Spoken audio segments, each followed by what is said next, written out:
विगत 3 मास मध्य गणशिक्षा विभाग हॉस्टेल एवं आदिवासी मंगल विभाग आश्रम रे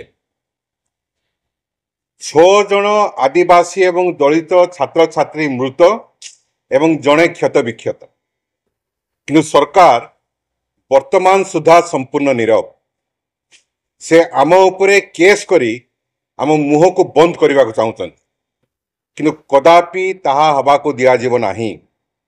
कारण जो 6 जन छात्र छात्री मृत्युवरण करिसंती समस्त होउची चिकित्सा जनित अवहेला। ठीक समय रे आम छात्र छात्री माननकु चिकित्सा जोगाई दिया न जाई पारिबा जोगु सेमाने मृत्युवरण करिसंती। आमे कदापि चुप रहिबु नाही। सरकार आम ऊपर केस करी आमको दबाई पारिब नाही।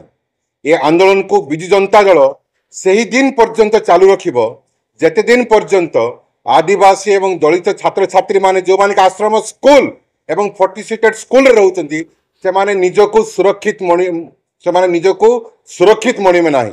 कारण जो प्रकार भाव रे सेमानको निर्यातना दिया जाउची, सेमानको अत्याचार करा जाउची एवं सेमानको उद्देश्य रे आसीथिबा सरकारी अर्थ को ए बाबू माने पदाधिकारी माने जिला स्तर हड़प करचंती। याको आमे कदापि ग्रहण करिबो नाही। एणुक आमे चेतावनी दउछु भारतीय जनता पार्टी सरकार को तुरंत या उपरे पदक्षेप नियंतु एवं ए छात्र छात्री मानक सहित न्याय करंतु एवं नचेत आंदोलन सामना करंतु।